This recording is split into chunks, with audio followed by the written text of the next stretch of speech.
Welcome now from Capitol Hill, Republican Senator David Perdue of Georgia, who was a CEO once upon a time with a really big company, so he has a somewhat different perspective. Welcome, Senator. It's always good to have you with us.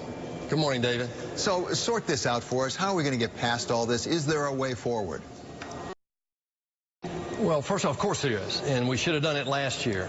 Let me remind your viewers this morning, David, that we're in the 4th month of this fiscal year that we're talking about. And the second fact is, because we stayed here in August last year in the Senate, we actually funded 75% of the discretionary budget. Now, as outrageous as that is, that's the first time in 22 years that even got done, David. So this just smacks of the dysfunction here in the whole funding process of our discretionary budget. What we have here, though, is an impasse, and I think that cooler heads are going to prevail here in the short term, I hope, to get past this, and let's get border security funded and move on to funding the government and deal with next year's budget, which is going to be due September 30th of this year. So everyone seems to agree, Democrats agree that we need border security. I mean, nobody says we should just open up the borders. Where is the leadership going to come from to really get past this? And I'll point my finger specifically at Senate Republicans. Don't you have a role here that really could be very positive? Because it doesn't look like Nancy Pelosi and Donald Trump are going to come together in a kumbaya moment. Well, David, I agree with you. I think this is a time when we need to step forward and force a compromise here. Look, President Trump has demonstrated repeatedly he's willing to negotiate. Remember, last year, the Democrats in the Senate, to your point, actually voted for $25 billion for border security in the Susan Collins immigration bill. Since then, the president has moved on to agree to 5.7, I think was a number, and then even before Christmas, agreed with the Democrats that 1.6 would be an acceptable number to get started. And the Democrats, we thought, agreed to that, and then a day later, they backed away from that. So I think it's time for the Senate right now to put forward and put pressure on both parties to try to get this concluded. We need to do this to remove the uncertainty in the markets, to get people settled down right now. But let's remember this. This is about a national security issue. It's not just an immigration issue on the southern border. I mean, we have something like 750,000 people a year crossing the border illegally, David.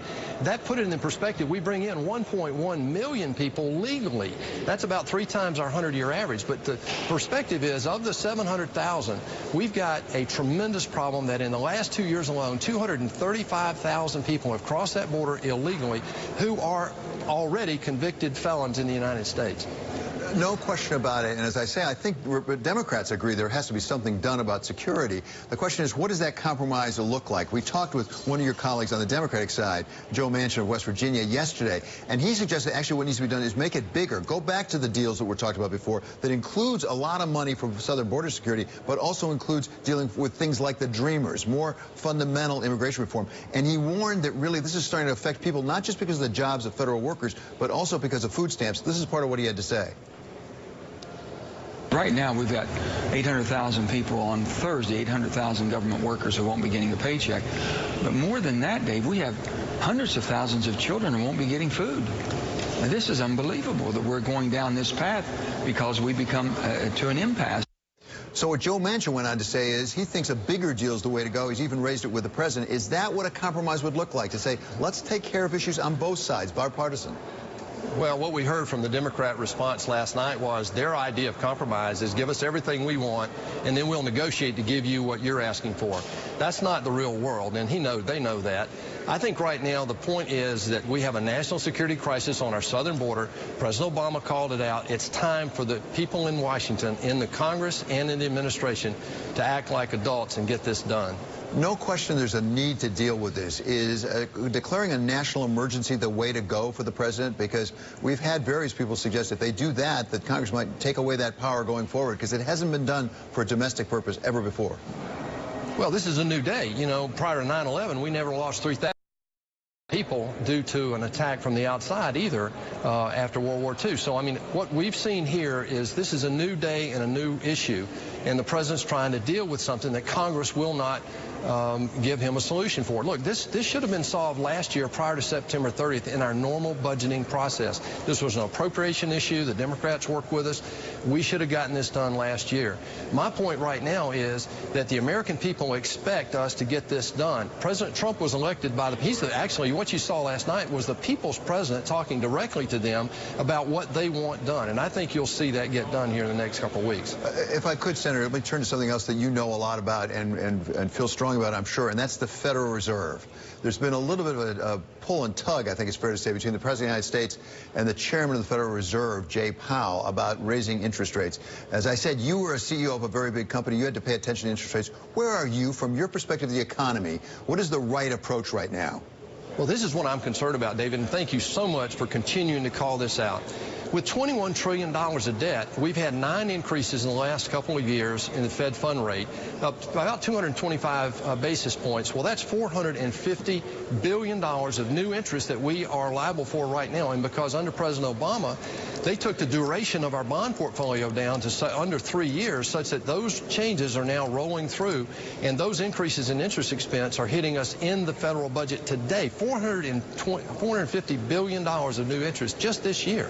So we've got to finally wake up and deal with this debt crisis. The interest rates are, I think, a manifestation of a turnaround here, probably the greatest economic turnaround in U.S. history, and the Fed is responding primarily to one variable, and that's unemployment.